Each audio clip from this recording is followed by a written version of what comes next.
You don't have to be much of a farm expert to recognize this as a cornfield. But what you might not know is how corn that comes from fields like this one can transform the lives of people in countries thousands of miles away from here. I'm Orion Samuelson, and normally I'm dealing with crop prices and farm reports.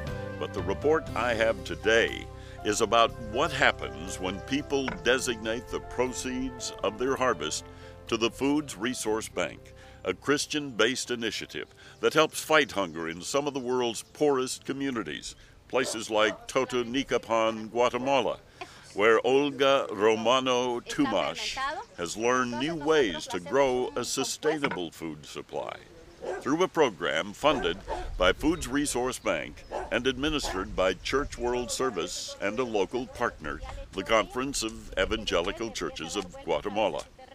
Olga is a leader in a women's cooperative in one of 26 communities in the Nicaraguan area that participated in the program, which provided training mostly to women's groups to help them diversify their food supply. As a result of that training, groups and individuals are building greenhouses, water purification and storage systems, using worms to produce compost, and improving their health by eating more vegetables. They're also earning money by selling their surplus vegetables in the community.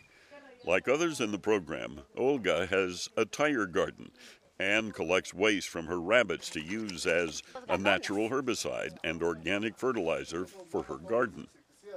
The project brought new ideas. The greenhouse, the rainwater catchment, the use of wash water. That's when I began to have new ideas on how we could improve our way of life. This was one of the original greenhouses begun 5 years ago when the program was first introduced to the Nicaraguan area. It's now being used by Celso and Petrona and their children. But it had a rocky start. It was built over the objection of Celso, then a community leader, who was very skeptical of this new way of growing crops, until the tomatoes started piling up.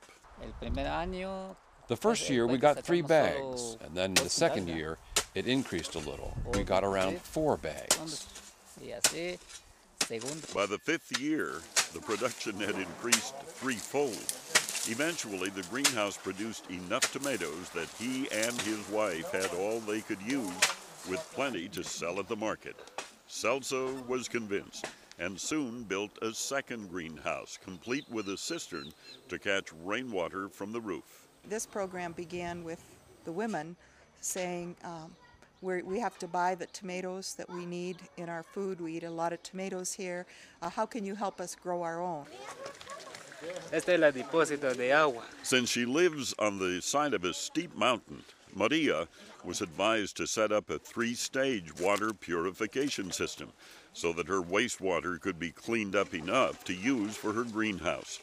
In many of the holding tanks in these systems, the ninfa plant, a kind of water hyacinth, actually cleans the water by absorbing its impurities. This corn has been irrigated by water, purified by the ninfa plant, which they discovered by accident also can be harvested and eaten by chickens and ducks. The food security program in Guatemala has been underway for 5 years and has transformed the way the people here get their food. It's now being expanded to other parts of the country. The life of the people of Nicaraguan has improved in the sense that they've learned new ideas that they didn't have before. They've learned to see the local resources they have in the back of their houses. The same is true for people in rural Nicaragua, where a similar program is also funded through the Foods Resource Bank and administered by Church World Service with a local partner, the Interchurch Center for Social and Theological Studies. It's providing the same kind of technical help for people living in the rural mountain community of Mata Are to improve their food production.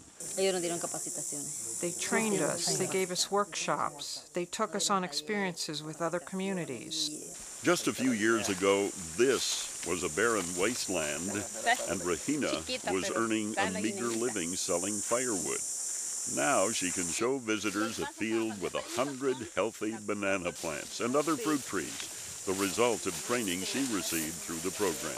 Vendo el guineo a 50 pesos el 100. I sell bananas at 50 pesos per 100, and with that money I buy rice, soap, oil, sugar, coffee, and I save up little by little to buy shoes and buy clothing. She takes about 1,000 bananas to market every week, an all-day trip by horse cart. Just down the road, Jose and his wife and 2 children raise and market palabues, a cross between a sheep and a goat, also with technical help from the program. La idea de los talleres. We've given them workshops. We go directly to the farm, to the community, to transmit this knowledge, to improve conditions not only on the farm, but within the community. Jesus received training on how to create valuable compost in a vermiculture bed using worms. It produces 2,000 pounds of fertilizer a year. We got the knowledge to start it, and then we did tests to see how it was working. He now is able to sell fertilizer to other farmers and to other organizations, and he can sell the worms and he can get a good price for it. It's not just giving them seeds or giving them trees, but through the trainings they've gotten new ideas, and they can see that through themselves, and they show it in their pride, the way they express it, that they now can see that they can provide for their families, can provide for their children, can maybe have a better future for their children. The support for the projects in Central America and dozens of projects like this around the world come from people in North America who work together to raise money through the Foods Resource Bank community growing projects. FRB does not ship food. Instead, crops and animals are sold in the U.S., and the proceeds are designated to support food projects in more than 30 countries around the world. People from both rural and urban areas have found creative ways to contribute both time and resources to the efforts to raise support. That money helps plant the seeds of new ideas in communities in Guatemala, Nicaragua, and elsewhere. And in most cases, it's not just food that emerges, but a sense of hope and renewed dignity. Now they are able to organize themselves and go to the municipality and go to other organizations to search for help for their community development. I think the success is working with local people, listening to them, giving them the tools they need to begin to express themselves. We've heard people talk about trying something, not being sure that it would work, but trying it and seeing it work. And that learning attitude, I think, is what leads to success. People in both the Matiate and Totonicapán communities recently took time to celebrate their achievement and express gratitude to FRB, the Church of the Brethren, United Methodist Committee on Relief, other agencies, and growing projects in North America, people who share from their hearts to help others. It's people coming together in their community to look at how do we work together for a better vision and a better future.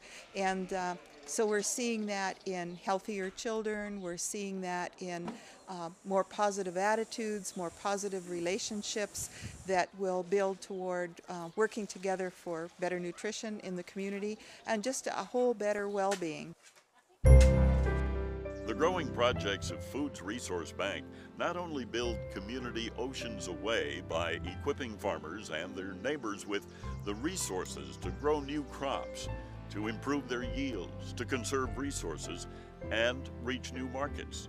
They also strengthen communities here at home as churches and local businesses and community groups team together to fight global hunger. I'm Orion Samuelson with a farm report that invites you to become a part of a marvelous venture of sowing seeds, harvesting hope.